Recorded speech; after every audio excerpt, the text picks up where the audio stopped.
couple of weeks. I guess this is just the journey and the road towards it. But yeah, let's look out for it. It's a celebration of social media. Those doing well on social media. And like I was saying, I was so proud to say that. I said, well, they have reached traditional media, conventional media at the event. So obviously, social media can't do without us. So I'm very proud of that. But whatever it is, let's look out for the Social Media Awards 2024. So like I said, we have the package. Today's package is loaded. So we have a guest in the house. Now, this guest, as I just said it now, the achievements, I've been trying to put everything in my brain and my head, and it's just not, it's just not staying there. When you have so many, and you're trying to put, it's too long. Trying to put, and it's just not staying there. But then I have, let me start with, it was awarded 2022 as one of the 40 under 40 people, great achievers in beauty and lifestyle, I guess. Then he's also one of the ECOWAS Youth Ambassador. Yes, is a pageant guru. Please welcome Santiago Roberts. Welcome to Breakfast in Bed. Thank you. So that's just very I had to take that in. Yeah, you have to take it in. That's very little of what he does, and he has been doing pageantry since 2012, I guess. So 2006, actually. 2006. Wow. You see, so you can see it's been. I was still in primary school. So you know one thing about Santiago Roberts is I've heard that name. Those that were very active in the social scene. You find it really. It seems you find it really, really interesting. No. You know why? Those were very active in the social scene as 2009, 2008, 2009, 2010, 11. I think that's when I heard the name. Oh, have you heard of Santiago? Have you seen Santiago? That name. I heard that name very well then, but I never met the person. But I heard that name very well. And I'm so glad that he has sustained that till today. Yeah. So very glad to meet you and glad to see you. Welcome to Breakfast in Bed. Thank you so much for having me. You're a pageant girl. So let's talk about pageantry. You have Miss Tourism Nigeria, Miss Tourism Africa, Mr. Tourism Nigeria, Miss Tourism Africa. You have Mr. You have so many that you do. Yeah. How would you describe the world of pageantry in Nigeria? So first and foremost, I mean, when it comes to pageantry in Nigeria, it's still a developing industry compared to other countries that have a very rounded, grounded pageant industry. Nigeria is still developing because an industry, it's only grown and has come full circle when it's able to get the type of recognition that makes brands chase after them. Oh, okay. You know, it's the way that brands chase after music shows and want to put their money into it. Or government is putting a lot of money into football, you know. That's when you know that you've come full circle. But the pageant industry hasn't come to that full circle. I mean, we still struggle with a lot of things, most especially when it comes to funding for some of these projects. So in Nigeria, pageant is still a growing industry. It also requires a lot of regulations at the moment, but it's not just an industry that you can fully regulate. It's not like football. I mean, it's a private sector business. I mean, for now, you know, so we are still at that growing phase. And one thing I noticed recently, because when you talk about pageants back then, you're just more like the runway, whatever. After the whole competition, they go back to the different houses. But now, as things evolve, obviously, it's more like they make them ambassadors of so and so. More like they're raising awareness for more like just like climate change and or coming out to talk about, oh, we are doing this. Obviously, we have to do more of this. Like, how do you think we should actually take things like this far? So, I mean, while I mean we are still a growing industry, one thing that you cannot take from the Nigerian pageant industry is the fact that there is much more awareness. People have become much more aware. We have parents who now support their children into pageant. I mean, when we do pageant this stage, you see parents in the hall with placards screaming, and you're like, oh, that's interesting. You know, and it has gone beyond just beauty. I mean, pageant is now much more about the change that you can bring to your immediate community, your immediate environment. We have pageant winners that are advocating for climate change, like you said. We have pageant winners that are going to the IDP camp, you know, supporting the activities that are going there. So it's not just wearing that beautiful crown and smiling and doing radio and Yeah, TV yeah, tours. yeah. You know, right now people judge you based on the amount of work that you do throughout the course of your reign and even when your reign is over, because that is only how to stay consistent and relevant. And now we have a lot of awards that are targeted at at the pageant industry. So you know that you have to put in work to be recognized, because if you're not recognized, it means that you're not putting in the work. Yeah. Okay, so I'm going to do a flashback. Now, you said it's a growing industry. So my mind is here boggling and moving, saying, why did Santiago, yeah? Why did he decide to go into a growing industry? What was the spur? They said, okay, well, I want to organize pageantry. I want to do this. What was the spur? So first and foremost for me, I like challenges. I mean, people around me always say that you take too much risk. I don't like the simple things. I like to challenge myself every day. What's the fun in life if you're not taking the big risks? You know, so I remember in 2006. So prior to 2006, 7 years before then, I started my career in the media with NTA. Oh yeah, you speak like you have a meter background, so it's fine. You know, so I worked with NTA for 7 years, and I got bored. I'm like, nah. You got bored of media? I got bored of sitting in front of the TV presenting. Okay. I got bored of producing. I really wanted Just go out. something much more creative. Yeah. Pardon me, I mean, if you're a presenter, producer, director, no, that's not what I mean. This is me now. This is me. I wanted to be much more creative with the things that I do. And beyond that, I also wanted a platform that amplifies the voice of young people. I wanted an opportunity for young people to be moved from obscurity into a stage where their voice resonates and they become change ambassadors, you know, affecting one person at a time in their immediate communities. You know, so for me, that was it. That was the spur for me. Oh, okay, that's good. Now, if we look at, we've always known female pageantry. Just most recently, we're now having male pageantry. Now they're taking over. You do lots of male pageantry. Why? So this. A lot of attention is given to anything female related. Oh, so thank God someone is saying it. Yes. Okay. Everything in this life, as a matter of fact. But feminists won't agree with you. They will come for you. Oh well. The feminists will come for you. Come on, bring it on. You know, so even if you look at automobile adverts, they use women. Yeah. If you look at virtually even things that are men related, they use women. And then things that are women related, they can't use the men. They can't. You see, the drama will be too much. No, you shouldn't use it. So it has to be more about females. Yeah, I mean, I do understand the narrative of let's, you know, push the advancement of the girl child, and I am a big supporter of the girl child advancement, you know, but at the same time, I also feel that there are young men who needs to be given that same opportunity, who have talent, who have skills, that needs that opportunity as well. And I thought, why not give them an opportunity? And I remember when we started, it was very, it came with a lot of debate. I mean, and a lot of people feel that why should a man go into pageants?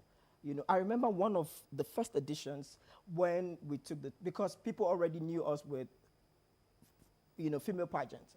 So we took a ticket to one of our big, you know, supporters and said, oh, and you were like, oh, okay, sure. And so when he collected the ticket, he looked at you and said, oh, mister. I said, mister?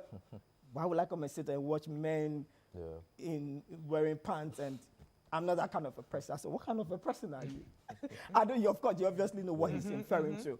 You know, and we also live in a society or an environment where people feel that certain things are exclusive to men or women, sorry.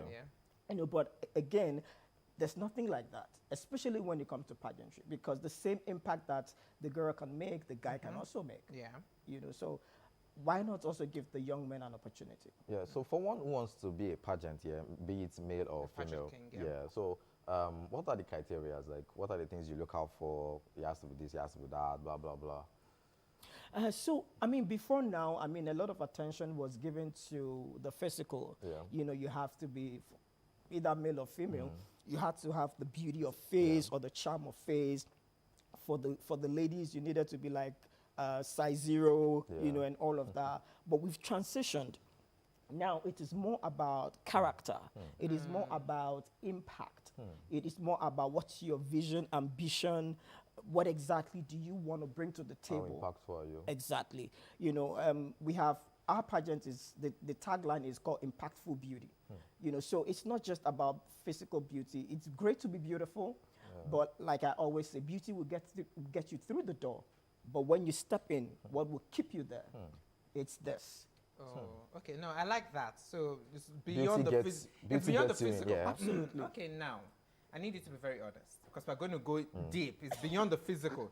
Now, if a guy with pot belly that boards come in 6 feet, and says, "Okay, I want to be part of this Mr. Tourism Nigeria," would he have a chance? Absolutely. Oh, really? I will give you a case study.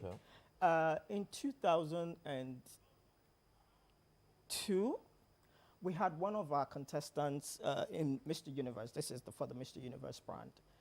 He was on the big side, like a plus size model. And, you know, he came for the casting. And because I always say that pageant should be a welcoming platform that also provides inclusivity. Yeah. You know, so we took him and we accepted him. And I remember social media threw the heck out of him. And I told him, I said, you need this PR.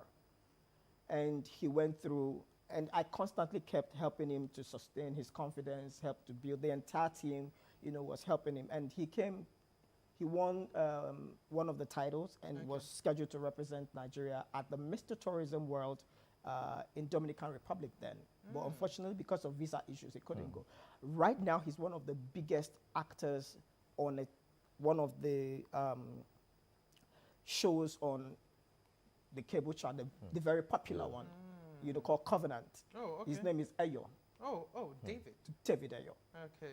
He was one of the people that was thrilled because when he came on the show, he was on the big side. You know, so for me, anybody that knows me knows that when I preach something, I'm all into it. And I told my team, I said, we are going to start inclusivity. It's just beyond that. You know, you have to be muscled, you have to have the biceps. It's beautiful. I mean, I'm a fitness enthusiast. People always ask me, are you sure you're not going for a competition? You know, but we should provide platforms for everybody to be able to excel regardless. Okay, so you have about 6 pageants under your belt, right? We have the Aside Men's Fashion Week. Aside Men's Fashion Week, we have the Miss Tourism Nigeria, Miss Grand Nigeria, Miss Cosmo Nigeria, Miss Tourism Africa, Mr. Tourism Africa, Mr. Universe, and Miss Fitness Nigeria, Mr. Fitness Nigeria. So that's 8.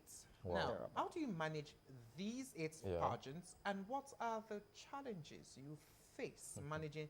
Because I'm sure there are days you wake up and like, I think I'm not feeling this. Yeah. So what are the challenges that you face? It's funny that you said that because I remember I don't know if it was my personal assistant I was telling, just yesterday morning, I'm like, I am tired.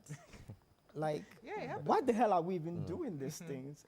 And then I just told myself, of course, you know why you're doing these things. And like I said, it's an opportunity to, you know, be able to get young people's voice amplified to become, you know, change ambassadors, you know, one at a time, you know. So when I get tired all the time, it can be extremely overwhelming, especially in an environment like this where you don't get the necessary support or sponsorships, you know. But when you remember that, I mean, when you started this, it wasn't because you were looking for validation from anybody or because it was money driven.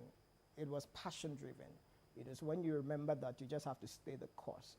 You know, but when it comes to challenges, like I will say, and any other person will agree with me, and it's not even just about pageants now, even small businesses in Nigeria, it's always about the right environment to function and excel. That's the major challenge. Like you said, when it comes to funding, because that's a very, very, very big, important aspect of you keeping anything you're doing going. So how do you keep it going? Like when it comes to funding, like how do you get your support and all? Is it from your own personal pocket, or do you reach out to people? Oh, I need support from this, I need support for that. Like how do you do it? So before I jump into, I remember, I know the last part of the question was how do you sustain 8 pageants? First and foremost, I've been extremely blessed with an amazing team. I mean, I look at these people and they've been with me 13, 14 years Wow. straight. Wow. And Oh, that's loyalty. it Yeah. is, and I do not take that for granted. And these are not people that are there because of the money as well. There are times that we finish the event and we are broke, but they still come the following year and they do it over and over and over again. And you know, so it's just a big thank you to the team who constantly makes me feel like I'm the one doing everything, but my team is actually the one doing the work. Absolutely. So I'll come back to your question. Please. The funding. Yeah, the funding. As for the funding, I mean, recently we've been blessed with, with 1 or 2 sponsors who believe so much in the project and they are willing to put their fund into it. I mean, it's not enough to do the entire show. Sometimes I still have to put my personal fund into it. In fact, most of the time, I have to put 40% of my personal fund into it. We're hosting Miss Tourism Africa and Mr. Tourism Africa. We have about 30 countries arriving Nigeria today and throughout the week for the competition. Santiago, you're big. Which is costing roughly $80,000. You see? And 30-40% of that is going to be personal funding. I mean, because we don't have the company to put in $80,000, to host the show at the most minimal budget. So, like I said, we have to keep doing the things we are doing. He has a project going on. I think you need to bankroll him. So you have 30, 40 people from different countries. 30 countries. coming into Nigeria. Today? Yes, today. So you need to accept, and I need you to accept that you're big, right? That you're big. You're big. I need to accept that you're big. we are making positive change and helping to shape the image of Nigeria one day at a time. Well, that's good. We need positive change makers. Yeah, you said 30 people, so I'm going to go there now. What is the reception from all these African countries? Was it difficult to convince them to bring them, to participate, or it's always been an easy peasy thing? No, it has never been an easy. First and foremost, Nigeria is here and there in terms of perception, and also one of the biggest challenges is always security. So when countries are sending their delegate, they are wondering, will our delegates be, secured? Excuse me. How safe would they be? And all of that challenges, perception we have to deal with. So it is not a walk in the park. It's a lot of convincing countries, that, your delegates are going to be safe, they're going to be protected, and then again, they're asking, where's the event holding? Is it in the north or is it in, it's in Lagos? Valid question. Where are they staying? So those are details that you have to continuously reinforce and reinforce until they come to that point of, okay, we're good. Sorry, one very important question is, how has your platform been able to address stereotypes and gender equalism? Well, I mean, I did use the case of David Ayo as, an example of stereotypes. We have moved beyond that stereotype of pageant being in a certain way. I mean, our platforms right now, more or less, is the one that accepts any body type, height type, and we've also moved the age from 18 to 26, from 18 to 33. Oh, good. So we try to, evolve and, make things easy. be versatile and flexible so that more people can get the opportunity to express themselves. So maybe this is God sending you a message. Right? But now before we let you go now, let's talk about people that want to be models, or they want to join pageantry. They want to actually be part of the models, or those that will walk the runway and all. What's your advice to them? What should they do better? How should they improve themselves? So what should they look out for in, looking at nursing this career in pageantry? So I always say that the first things first is to know your why. And one thing that unnerved me most of the time personally is when people don't have a strategy or plan for life. You just don't jump into something just because you feel like everybody is doing it, let me do it. you must have a strategy why you want to do these things. Yeah. And that's the only reason why when it gets tough, it gets difficult, you're going to keep the path. So some people just see modeling as a way, two things. Some people see modeling as a way of getting popular or famous, and there are some others see it as a way of,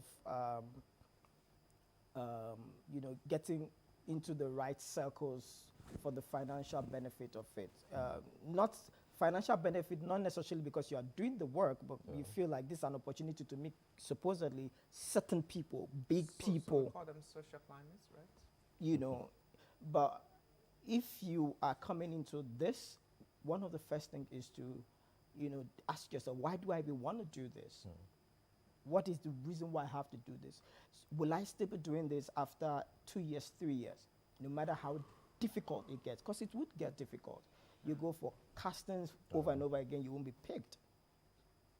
I like that. So before we let you go, finally, I know you have Ghanaian link. Your mom is Nigerian, Ghanaian. Yeah, your dad is Ghanaian.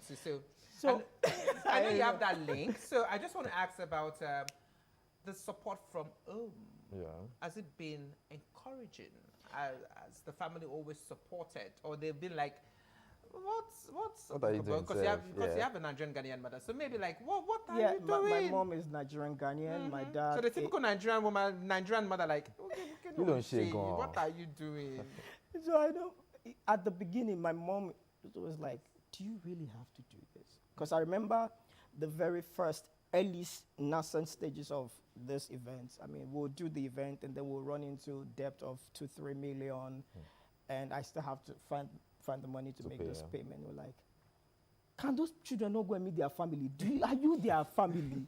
Why are you wasting money? But eventually, I mean, she understood, the reason why, I was doing these things. And this day, she's like the biggest supporter. I mean, everything that I post on my status, she'd be like, send it to me. And then you see it on her status, like she's always talking about, the events to her friends. Oh, that my son is the organizer of this. I mean, Very she's so proud. mom. I mean, she's extremely proud. That's great. That's great. Thank you for coming. We wish you the very best. Yeah. We know that you're having your pageants, you said next week, so we wish you the very best at the pageant. Successful events next week. Thank you for promoting Nigeria. Thank you for putting Nigeria on the map through pageantry. It's been nice having you. So that's Santiago Roberts. He's a pageant guru. I'm just going to leave it at Hopefully, that. I'll be on his runway one of these days. Maybe, hopefully, maybe the Lord will shine his light on your way. Thank you for coming to Breakfast in Bed. It was nice you. I had you. such a great time. Thank you. I'm glad you had a great time. It didn't seem like cameras were here. It was just we just like to flexing our gist, We just like to gist. Thank you for coming. Thank you so much. So that's what we can do on Breakfast in Bed. It's time to leave. Yeah, we have to leave. But after the show, I'm going to Wembley. I'm just going to support Arsenal, Joshua. right? No, not. Anthony, yeah, right? I'm going to Wembley. So yeah. Really. We'll come up. We'll announce the result next weekend. And then you Arsenal and Man City. Obviously, we're coming out on top. We win. Yeah, tomorrow. It's fine, D. So tell them you need to go. Yeah, you need to hurry up. You need to rush to Wembley. And I'm the usual now. I did a candy. I see you next weekend. Thank you for watching Breakfast in Bed. I'm sure you had so much fun. I am Babumi.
Manchester City.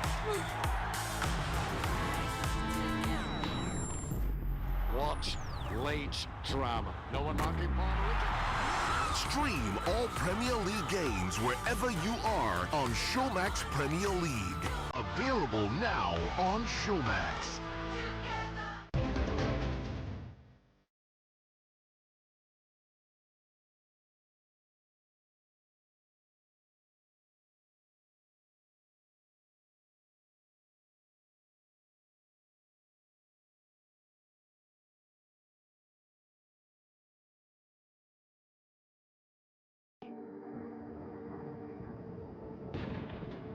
Ọlọ́run ṣé o, òjò yìí ti ṣú, òjò mà ti bẹ̀rẹ̀. Wálé bó ló wà, wá lọ gbélé kó dà sínú àgbàrá òjò. Dúró bẹ́ẹ̀ ìwà ìbàjẹ́ nígbà ẹ bá mú ilẹ̀ tẹ dà sínú àgbàrá àbí ẹ dà sínú kòtò dámínù àbí inú kànáà ẹ̀yin ò mọ̀ pé ẹ fẹ́ dá omi yalé àgbàrá aṣọ́ọ̀bù lẹ́yìn. Rárá, àgbàrá máa gbélé lọ ni. Kò rí bẹ́ẹ̀. Ẹ fẹ́ dá wàhálà lẹ̀ nínú Èkó nìyẹn. Iléeṣẹ́ tẹlifíṣàn ìpínlẹ̀ Èkó ń kéde pé ẹ dẹ́kun ìwà ìbàjẹ́ dídá ilẹ̀ sójú ọ̀gbàrá.